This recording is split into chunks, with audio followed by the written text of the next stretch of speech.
Imagine posting a career video that nobody sees, then watching it explode to 4 million views in an hour. Anyone can feel stuck.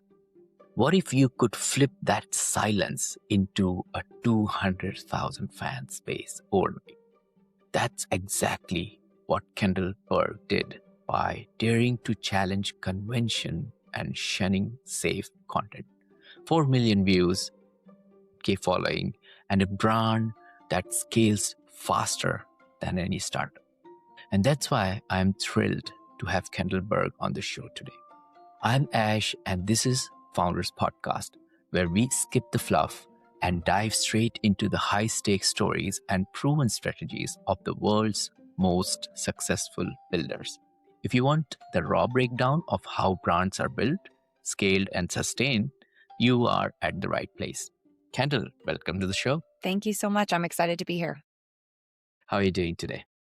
I'm doing great. I'm excited to chat. I feel like we're starting off the week on a good note, which is always exciting. Great stuff. Kendall, before we start then, do you have a favorite quote, something that motivates you, inspires you, you would like to share with our audience? So I love the quote, failure is not the opposite of success. It is a key part of success. I firmly believe that every quote unquote failure or setback that I've had over the course of my career, over my life, over my journey as an entrepreneur was ultimately the catalyst for more success later and more wins because I learned from those experiences. I was able to iterate quickly and change quickly. And so that's one that I always talk about is if you're too afraid to fail fast, you won't be successful fast either. You hold yourself back. And so I really enjoy that one. Yeah, that closely resonates with me because not tried is 100% failure, right? Mm-hmm. Great stuff. So, Kendall, talk to us about your story then. How did overnight you got millions of views? What were you trying to do before that happened? Yeah. So I talk about that story because my business was built in reverse, really. And it started with this moment that we're talking about here, which is I had been kind of questioning my purpose, questioning what I was called to do. I had a conversation with my husband about it, and he's like, you should post career advice on the internet. And I was like, who is going on the internet to get career advice after work? I'm not. I want to not think about work when I'm off of work. So I kind of kept putting it off. I started kind of dabbling in content creation. About 6 months after that conversation, I made a handful of videos of me just giving advice that I thought was helpful. And I had 3 whole followers, my husband, my mom, and then one very kind stranger on the internet. And I woke up in the middle of the night. I had this idea that I was like, I need to stop pretending that work is easy, that it's politically correct, that it happens the way that it's supposed to. And I need to just talk about how it is. And I had seen a video earlier in the week saying, what's one thing you wish you knew about corporate? And I had saved it. And I was like, you know what? I'm going to stitch with this video and I'm going to share my honest perspective of what's going on in corporate. I had no makeup on. I used a very heavy filter. I look back, it's like my least favorite video I've ever posted. Very heavy filter. I'm in my pajamas. It's 2:00 in the morning. It's dark. The lighting is awful. None of the things they tell you you need for good viral content. And I stitched this video and I just said, the number one thing that they don't tell you in corporate is that it's not about being good at your job. People who are good at your job get stuck in their job, and people who are better at building relationships with people, who are good at getting along, who are good at building a network, those are the people who move up and progress. And to me, posting this video, I thought this video was so obvious, right? That it was something everybody knew and everybody had realized. And it was ultimately very controversial. So I post this video. I wake up the next morning. Still, nothing is going crazy. Nothing's going viral. I was with some friends. We end up going on a hike where I have no cell phone service. Go on this hike. I'm walking down. And as we get back into cell phone service, my phone just starts Bing, exploding. bing. Ding, ding, ding, ding, ding, ding, ding. And I'm thinking someone has died, something horrible has happened. All these people are trying to get in touch with me. And by the time I logged into the app, the video was at about 2.5 million views. And then by the time we were done driving out of the national park, we were sitting at 4 million. And it was insane because I went from 3 followers to had 100,000 by that day and about 200,000 shortly thereafter, climbed up to about 500,000 in my first month.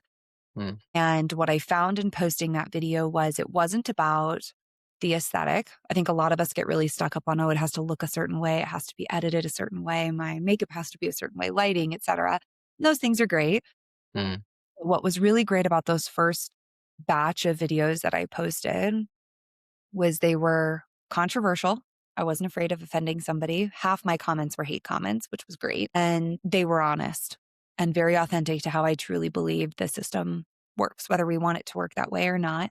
And so after that, I kind of capitalized on that growth. I posted a series of other videos, how to soften your communication, which people don't like to hear, why being direct in corporate isn't successful, how making friends is more important than doing great work, those types of pieces. And I just really pushed that narrative in the beginning and it grew really rapidly. And so then I always tell my business owner friends, then I did everything backwards. So I had 1,000 people on a wait list by the end of that first weekend for a business that didn't exist, for a product I hadn't made yet. I didn't even have a website. Like I had nothing. And I used that momentum to do everything in reverse. So I signed my first 100 clients at a really low price point that I would prefer not to talk about because I didn't do any market research or do any of the things you're supposed to do. And then grew it from there into what's been a very successful multi-six-figure business for over 5 years now. Wow, that's a amazing story, and this is what inspires the listeners of this show. People who are not just struggling with their 9 to 5, but also have this mindset of going out there and doing something of their own, right? Like doing something for the society so that they can generate jobs, and which is exactly what you have done. So, talk to us about the second part of the journey. So, you came home back, you have 4 million views, now you have 100,000 followers. What was going on in your mind? Were you thinking, now I know the secret? Were you thinking, I am going to replicate the same kind of video? What was going on in your mind? What was your thinking? And also take us through the journey of you didn't have a website, you didn't have a service, you didn't have a product, but you had an email list, right? Why did you have that email list? What inspired you to have it? Yeah. So I came back from that and I was like, even though I wasn't prepared business wise, right? We talked about a favorite quote of mine earlier, but another one that I love is just make it exist. You can make it perfect later, or make it good later. And I had nothing. I didn't even have a circle on a piece of paper, right? And my first thought when I came back was clearly this content is landing. I don't want to lose momentum. I'm going to make a lot more content like this, right? And I think for people who are building an organic social media following, who are building a base on their personal brand, a lot of the time we're afraid to put ourselves in positions that are controversial. Nobody likes hate comments, I would argue, though I find them rather entertaining. And I have pretty thick skin, which I think helps. And I just decided, hey, if being controversial is what's going to build this momentum, is what's going to build this followership, this base of potential clients, then that's what I'm going to do. And in Stephen Bartlett's book, Diary of a CEO, he talks about how he put a blue slide in his marketing building. And he says, we got all this press, all this PR about this blue slide. Everybody's talking about how the lazy millennials have this blue slide in their marketing firm. And he said, but it got us so much traction, so much attention, so many people interested in us that the business built itself. It's Hmm. better to make 50% of the people hate you than try to make 100% of the people lukewarm about you. And so I really leaned in to that advice and was like, great, then everything I post is going to be controversial. So for the first 6 months that I ran my social media accounts, I don't think I posted a single piece of advice. I think all of the content that I created was a controversial take, or it was something humorous and sarcastic, or it was something that was very, I don't know, well received by my audience, but maybe not very common. And what that did is it didn't jump into the business right away. In the social network says like don't end the party too early. It was a very like organic growth. I wasn't talking about my products. I wasn't selling anything. I wasn't pushing people. I did have an email list and I was collecting emails.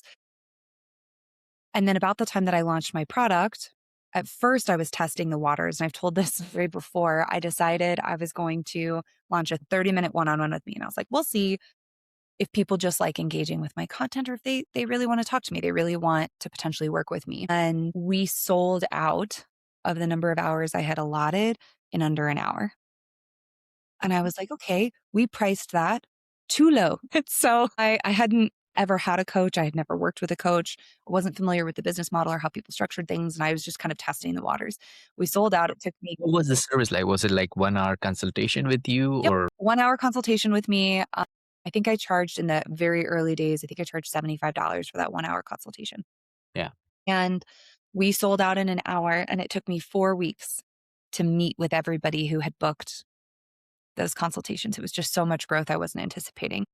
So then I started creating bundles. I was like, well, you could buy 5 sessions with me or 10 sessions with me. And again, we sold out in a matter of hours. And that took me 3 months to make my way through everybody who had purchased. And about this time, I'm, talking to my husband. He's like, this could be a real business model. Like this could replace your corporate job. This could be really successful. So I hired my first coach who taught me how to build a program, how to build a course, how to build scalability, how to hire a sales team, how to do these things. And I launched my first program 6 months after that viral video. So 6 months after is when my first actual product launched. That was a whole program.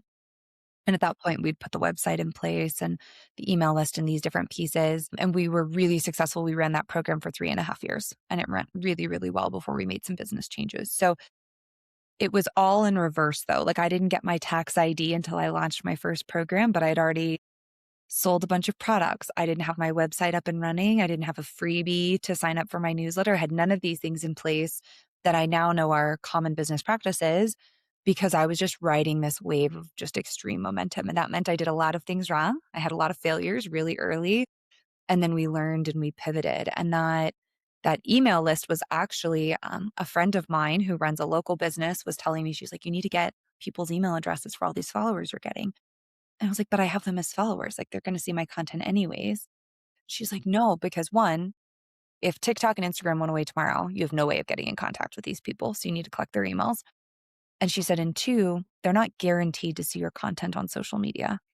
They only see it if they engage with it, if the algorithm likes it, et cetera. She said, so if you can get their email addresses, you can ensure they're always seeing it. So I said, if you want more content like my videos, if you want more content like my videos, make sure that you sign up for my email list.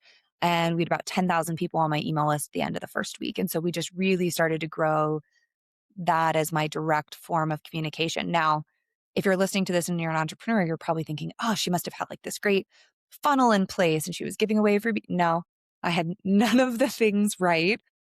I didn't have a funnel. I didn't put a sales funnel in place until my 5th year in business. So I had no sales funnel at the point that I started my email list. It was just a brain dump every week of, here's the horrible thing that happened to me at work this week, or here's something I heard about in a client call this week and how I would recommend handling it.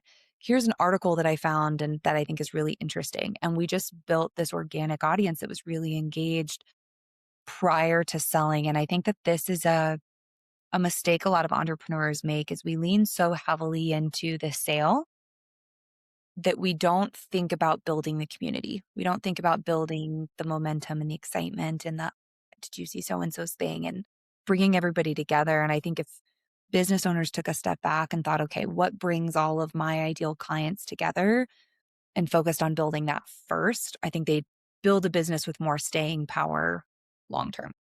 Indeed, indeed. And you're saying that you have done everything in reverse, but if you think it logically, you actually have done it in the right way. You have acquired the most difficult aspect of entrepreneurship, which is distribution. You have figured that out, right? Once you have the distribution sorted, you can build your funnel, you can build your website, you can build your program. But even if you have all these things laid out, pixel perfect, and you don't have distribution, that's a bad place to be. So I think kudos to you. You have done the right thing in the right order. If anybody is listening to the show, I would recommend to follow exactly same trajectory as Kendall did in her journey. So Kendall, take us through the next part then. Imagine you are mentoring 10 Oxford graduates. They're brilliant, talented, right? Stanford, Cambridge graduates, right? They come to you and they all want to start their own businesses. Now, their business could be in human resources or employment or a software as a service business or any kind of business, right? What steps you would advise them as an entrepreneur to build a successful business, and what elements you would push them to focus on before doing anything else? Yeah, well, and Ash, you touched on something that I think is really important, which is whether you work a corporate job or you own a company, you are an entrepreneur, right? You're building a business, whether that business is something you're selling to a company, meaning I'm employed and they pay my salary in exchange for the goods and services I provide, or you are starting your own business where you're the CEO. In either situation, I always tell people to have this mindset of an entrepreneur. You are selling yourself or you are selling your business, regardless of which path you choose. And I think that feeds into the advice that I give everyone. I mentor a lot of business owners now. I also help with a lot of, corporate employees looking to improve their trajectory. It all starts with the same two things. You have to first know what you are uniquely good at, right? And most people, when they work with me, they start with something technical. They go, oh, well, what I'm uniquely good at is I have a 15 years of experience in this product, or I have built data science models that are incredibly complicated, or I have X technical skill. But you have to assume that everybody doing what you're doing has a similar technical skill level. Yes, there's some variance based on specific roles, specific technologies, years of tenure. But for the most part, within any given vertical, you've got a similar technical band. So, what separates you if everybody has the same technical skill set? And that's where most people get stuck. And they go, well, I don't know, I'm just really good at the technical thing. You have to bring something yourself. So there's two things that I've always talked about for myself personally. One is that I'm a translator. I could talk to a developer engineer, a CEO, marketing specialist, and an operations call center employee and tell them four different things and have them all hear the same thing, right? Because being able to communicate to them what needs to be done, the importance of it, how we're approaching it in language that resonates with them is really key. Translation is something that I built the entire first decade of my corporate experience on. Watch me go into this room and translate for you and get things done faster. And I was very, very good at that. Now, technically, within my job, I had the same technical skill set as everybody else, but not all of them could go in and translate. So, step one is figure out what makes you uniquely special, uniquely valuable, and uniquely gifted within your role. And that should be some type of soft skill. That could be hyper organization. That could be that you learn things really quickly. That's the other one that I've used a lot. I can get up to speed on a topic very rapidly, learn something new very quickly. If that's a special skill of yours, if it is building relationships, if it is genuine curiosity in others, figure out what it is that sets you apart. And then the second piece, especially if you are selling yourself. So this is an interview, this is creating a job, this is creating a company.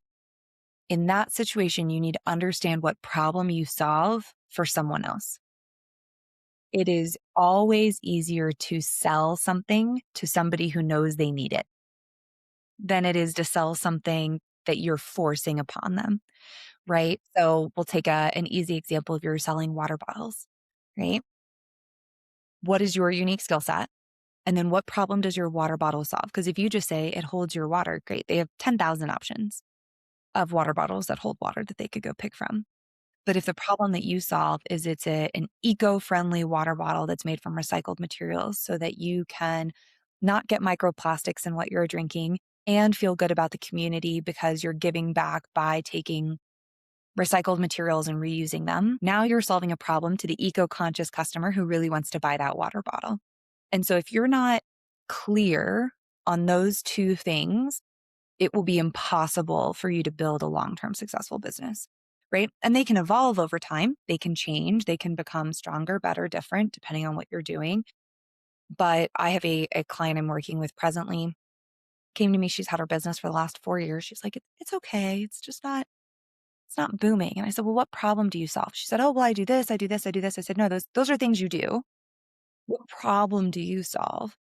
She's like, well, I allow parents to create a legacy for their children. I was like, cool. That's the problem you're solving.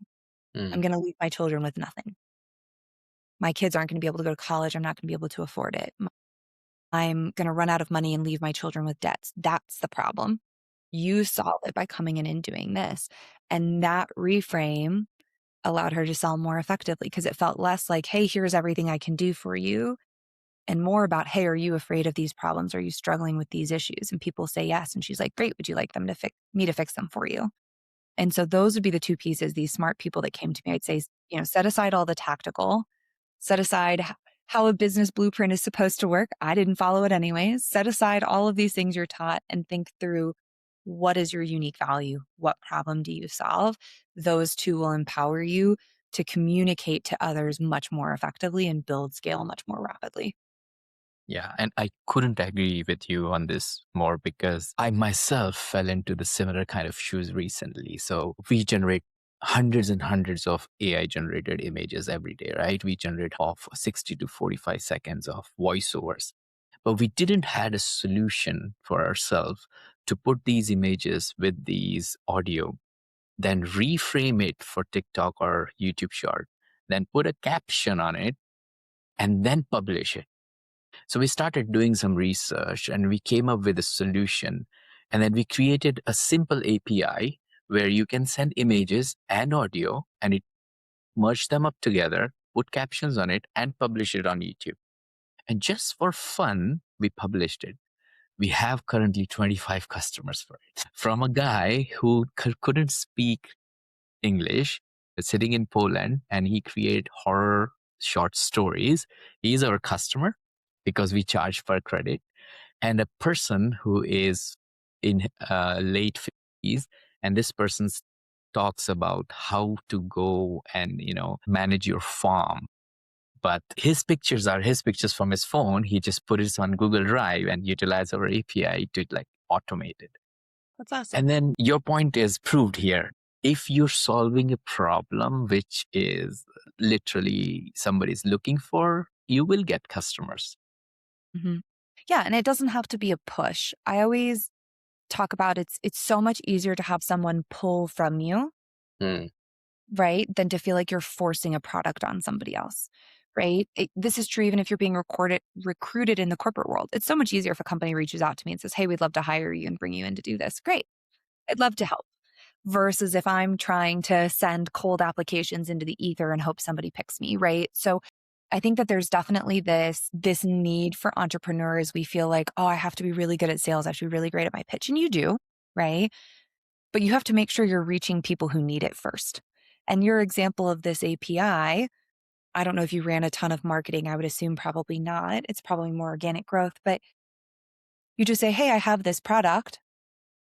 Let us know if you need it. And there's something really awesome about building that kind of demand as opposed to having a ton of supply you're trying to force into different places. And so that's where I think entrepreneurs go awry is maybe we identify a problem. We say, ooh, I'm going to fix this problem for somebody, but we don't know what makes us unique. We don't know why they should buy it from us. We're not able to differentiate. We're not able to sell it.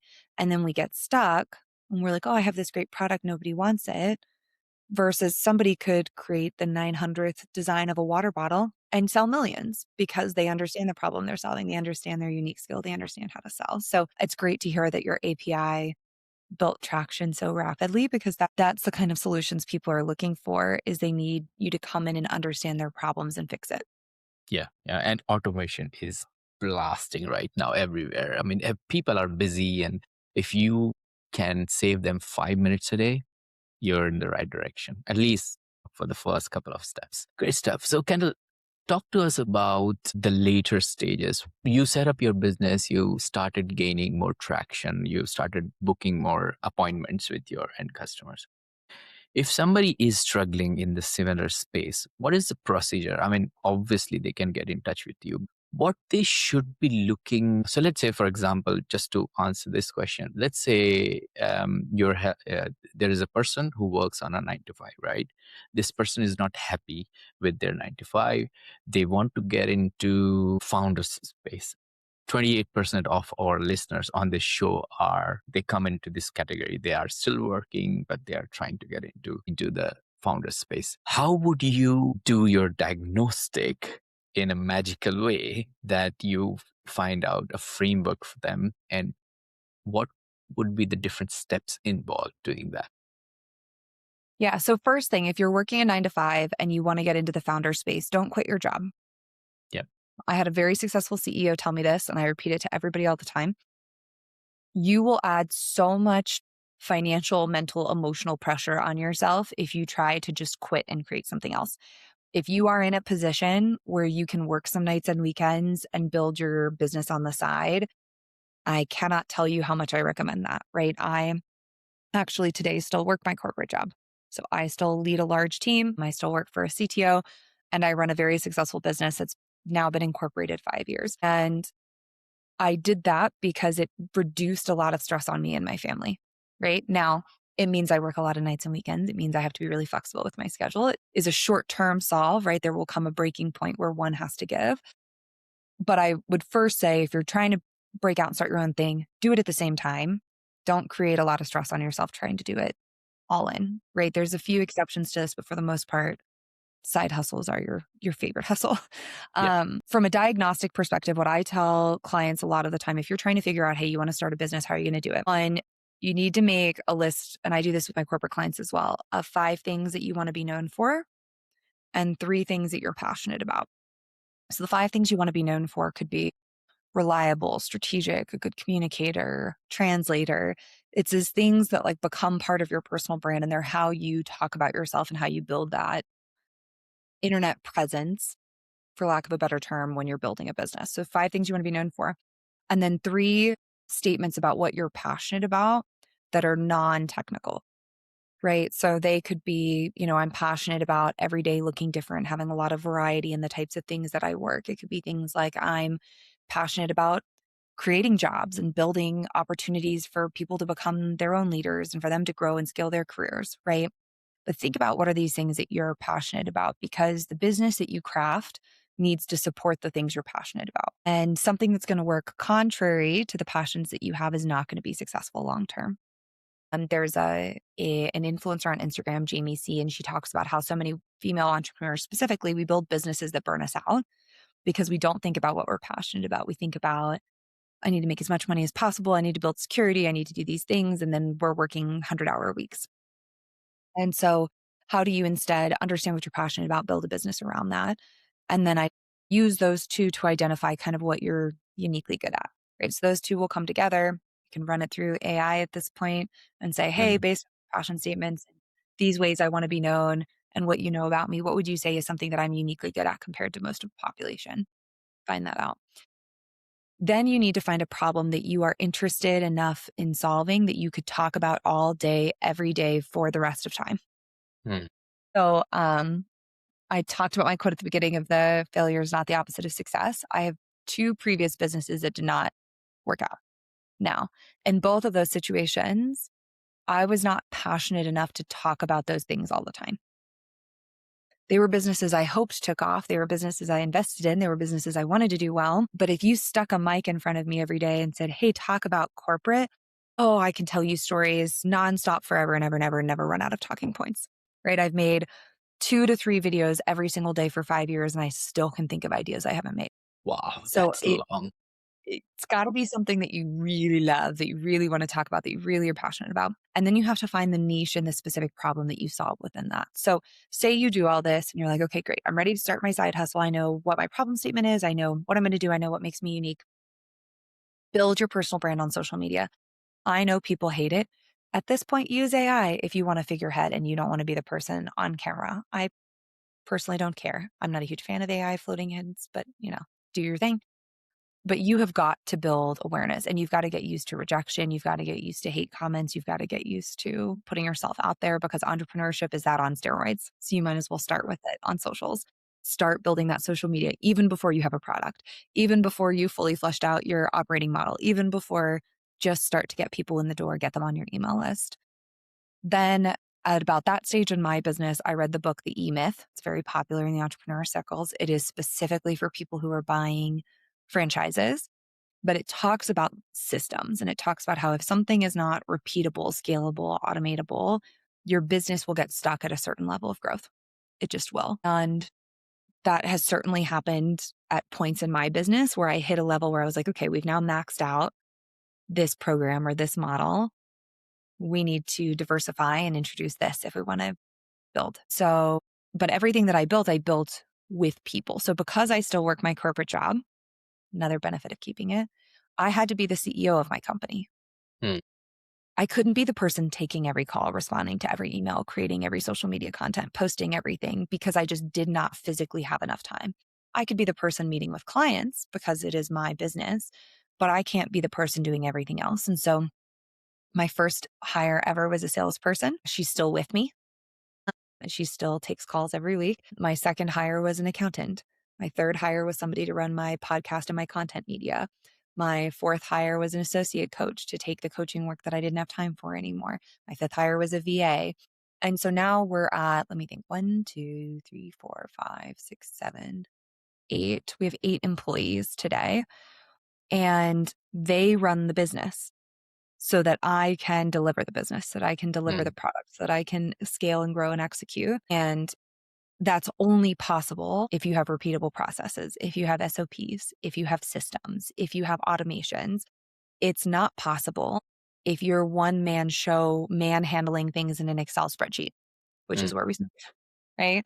So as you build your business, thinking about investing in the right automations, right? I don't have time to learn a lot of these skills. So I hired somebody. This is a funny side story. I've been talking for a while, but funny side story. I hired somebody when I first started my business, very inexpensive.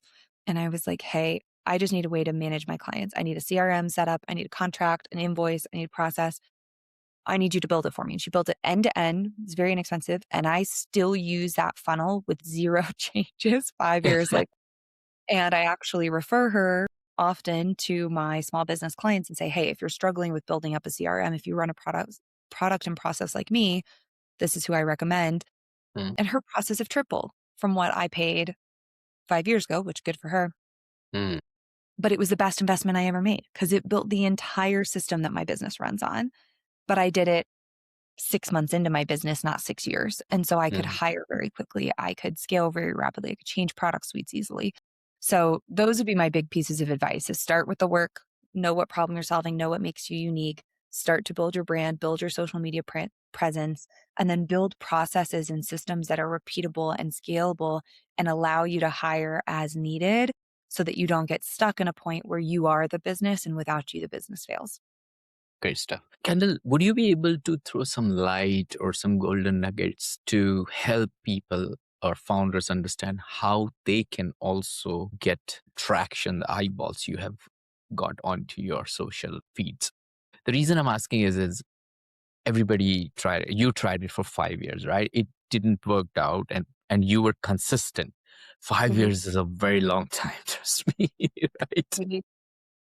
What did you discover and what people should be doing in order to get that traction? Because what happens is, let's say, for example, so we were lucky that we just put it on Reddit, and Reddit is full of developers and people who are doing automations, and that's why the customers started pouring in. We are also giving them like $10 of free credits to try it. That might be one of the reasons. But Reddit is not a social media platform as such. It is a community platform, but it couldn't be bigger as Instagram or YouTube, something like that, right? So we started investing in YouTube now. So we are creating quite a lot of automation videos for people on YouTube, which they search. And that's also bringing traction. But it's a very slow and steady growth. What would you advise somebody who is planning to start a new business? They already understand what they can talk about for a very long time. What's the right approach to go viral on social media? So there's no perfect equation, or I would go viral every video. But what I will tell you that has worked uniquely for me is a couple of things. One is be controversial. Don't be afraid to say the thing that nobody else wants to say. I How do you think be controversial? Should you so. say, oh, this automation is not going to help you? Yeah. So we'll use the example of your API, right? Because I think it's very tactical as opposed to something like I do that's more people focused. So for something as controversial, you could say something like, "You're never going to go viral on YouTube," Mm. right? And then the video continues and says, because you're spending too much time creating the perfect content instead of using the content you already have to reach the right people faster. Mm. and then you go into it. But it's the controversial pieces like that that say, hey, I just don't think you're going to be successful, right? A lot of my videos start that way. Like, you're never getting promoted. Sorry, that sucks. And it's because you're not doing these things that nobody's told you you have to do. So I think being controversial with your hooks, with the way that you pitch your product can be really, really powerful. I think even in that, again, using that API example, you could talk about AI and say, you know, organic content's no longer going to go viral with the introduction of AI. And here's why, and here's the Yes, product, right. right? So I think it's building that you want people to want to argue with you and go, no, Mm, I will go viral, because they're mm, more likely to stay and watch the rest of the video. Or they're only going to watch the first 5 seconds. They're going to leave you an angry comment. That's not true. I will go viral. And they're going to mm. exit. But then that comment makes sure that it gets shown to 5 more people in the algorithm, right? So being controversial, I think it's very uncomfortable for some people. There's a lot of personality types that don't like it. I'll be honest. There are comments I get that I don't love, but I think if you're trying to build virality faster, being controversial is really helpful. So that's one piece. The second piece is, I think you have to repurpose content and you have to use multiple mediums. And I'll kind of talk through what that looks like. So, one, when I make a video, it gets posted everywhere. It goes on YouTube, it goes on TikTok, it goes on Instagram. I have never had a video go viral on all of my platforms at the same time. Usually what happens is it goes viral on TikTok and it doesn't go viral anywhere else, or it goes viral on YouTube and it doesn't go viral anywhere else, or it goes viral on LinkedIn and it doesn't go viral anywhere else. And so that one piece of content may perform very differently based on the algorithms, based on who sees it, based on early engagement. So using that content in multiple platforms can be really powerful. But then say you have a video that does go viral on one of those platforms, I will repost it 3 months later on the other on all of the platforms again, the one it went viral on and the ones that it didn't, Hmm. and I will let it drive more virality. So that very first video that I posted that got 4 million views, I post every 6 months. Mm, And every time it gets 2 million or more views, every single time, it always does well. And so that continues to drive people to me. Now, I don't want to do it all the time where my followers are like exhausted. They're seeing the same content. But there's no rule that says you can't repost the video that did really well. It's not going to do as well the second time, most likely, but there's no reason you can't reuse it. Plus, if it went viral on Instagram and it didn't go on TikTok, when you repost it, it may go viral on TikTok. So making sure you have that different option. So repurposing content's a big one. The second one is multiple mediums. So carousels on Instagram right now are really, really popular. Personally, they're not my fave. I don't love them. They're not super fun to make to me. However, they're going to be shown to more people. So twice a week right now, I'm pushing out carousels, even though short form content is my preference. I'm pushing carousels twice a week. You can also now do posts on YouTube. Now, my posts don't generate income the same way that the short form videos do, but I'm finding that they're driving more followers to my YouTube account mm. because people are seeing these posts, they're interested in me, they're engaging with them, and they're getting more of my content. So making sure that you're searching for different mediums, you're repurposing content that has gone viral, or you're using it across multi-platforms, I think is both really key. And the last piece that I would say, and there's an influencer who talks about this, her name's Maria Went.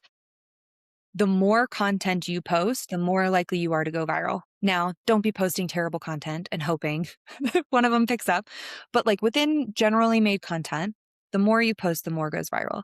Like I said, I've posted between 2 and 3 videos every day for 5 years. And I would say 5% of them have gone truly viral, over 1 million views. I had a video on LinkedIn last month get 10 million, right? On LinkedIn, of all places. But the more content you're producing, the more likely you are that one of them is going to catch on. Now, this could mean using trending audios. This could mean, I find humorous content does really, really well. I think a lot of businesses are afraid of that because they want to be seen as an authentic and, oh, what's the word I'm looking for? They want to be seen as somebody who knows what they're doing. They want to be known as an expert, right? And so they're afraid to put humorous content because they feel that degrades that image. I post humorous content once a week right now, and it's always my biggest day.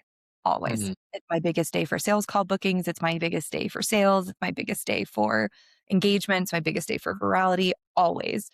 And so introducing, hey, here's a funny day that like people are going to go, oh my gosh, that's so relatable. And they're going to share it with their friends, and that's going to build virality.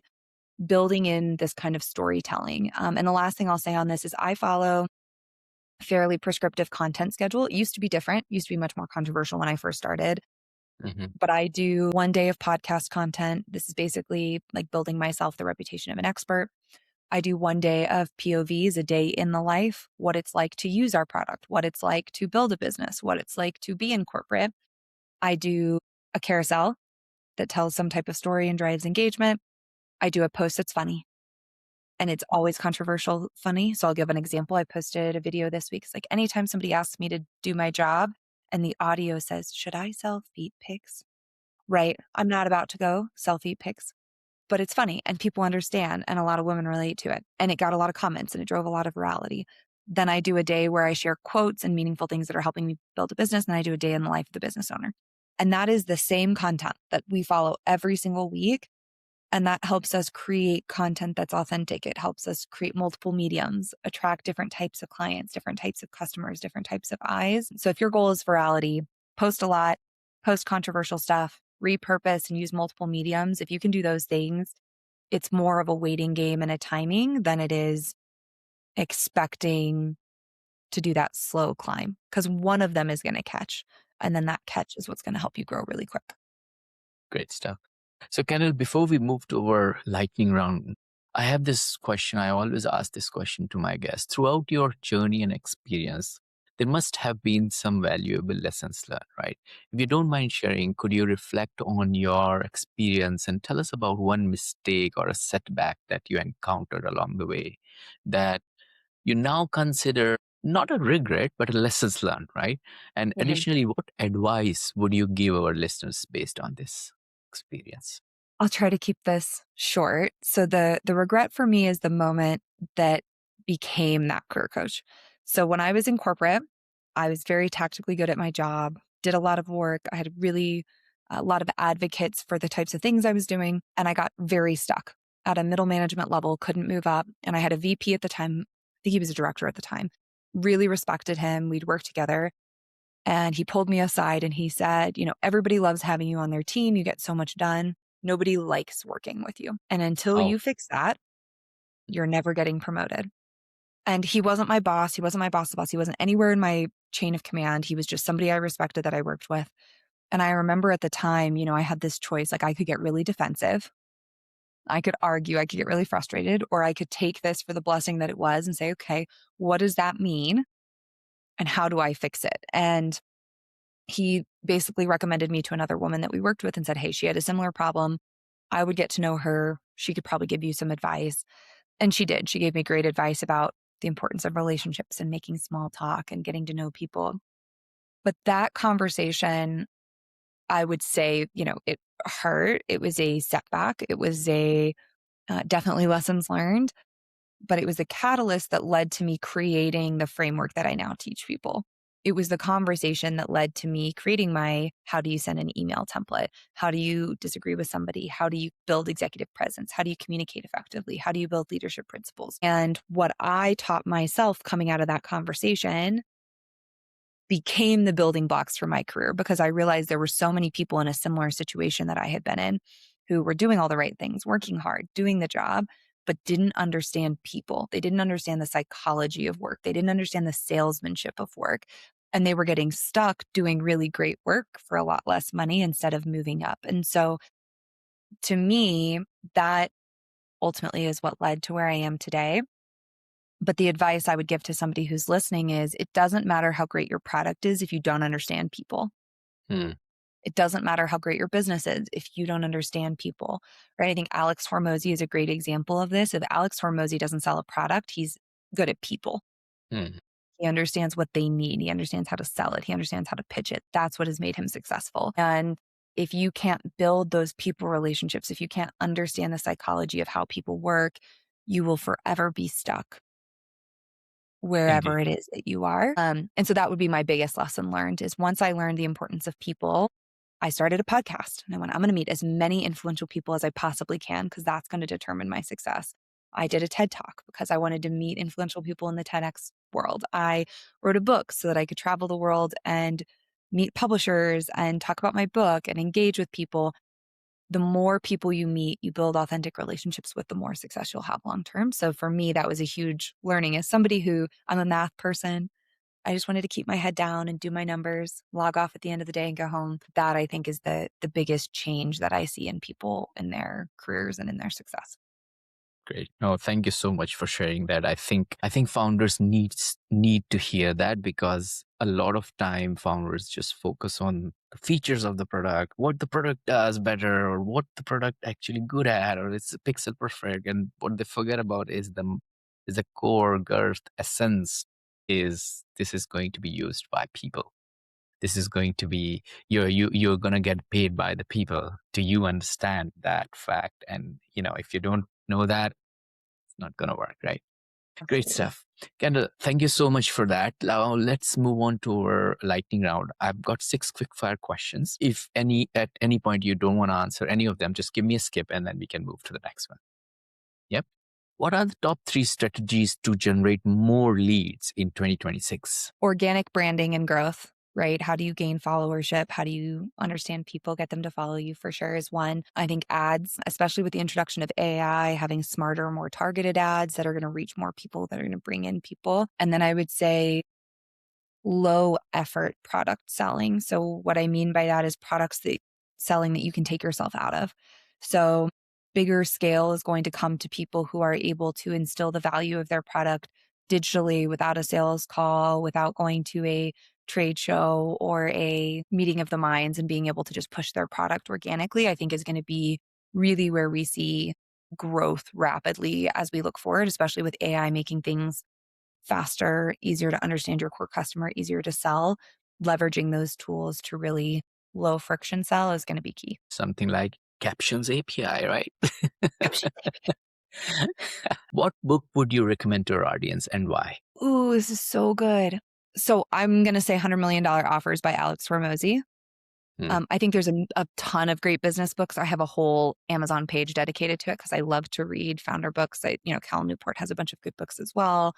But I think for me, $100 million Offers by Alex Hormozy changed the way that I saw business, and it changed the way that I saw selling, and it changed the way that I understood how people worked within the entrepreneur space. And so I think that it's a really great book if you're having a hard time making enough money for your product. If you can sell a product, you understand the product, but you feel like you're giving it away for free or you're giving it away for less, that is a book that I think will really change your perspective on how to grow rapidly with like high income sales. Yeah. Wasn't he broke the Guinness Book of World Record of selling books, like most number of books in a day or something, when he launched that Yes. campaign, right?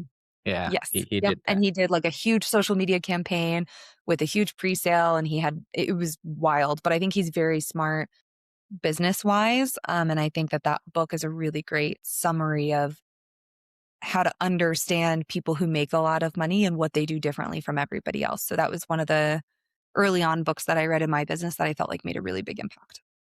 What's one attribute or characteristic in your mind of a successful founder? Ooh, willingness to be rejected. Mm. I don't think this gets talked about enough, but there is not a business owner who exists who didn't fail at something. And I talk about it in my book, Secrets of the Career Game. Steve Jobs' first business failed. Bill Gates' first business failed. Oprah's first business failed. J.K. Rowling was sleeping in her car. First business failed. Alex Hormozy's first business failed. There is not a successful person on the planet who didn't start something that didn't work out. And if you have an extreme fear of failure, if you have this extreme fear of rejection, and you're going to allow that rejection to stop you from continuing to go after your goals, you won't be successful. There's a quote, and I can't remember who said it, but they said the only difference between a successful entrepreneur and a failed entrepreneur is time. Mm. Like, how much time did you continue to go after it? How much time did you continue to be rejected? And I really think that is what sets aside really successful entrepreneurs from people who fail, is if you're willing to fail and then do it again, you're going to learn stuff and you're going to grow faster, versus everybody else is really going to kind of fall to the wayside. What's your favorite personal productivity tool or habit? Ooh, it's right here. Yeah. So I love the Remarkable tablet. Nice. So it's like a paper tablet. It doesn't have any apps. It's not fancy. It is literally it's just a Like the notebook. paper and pen. Yeah.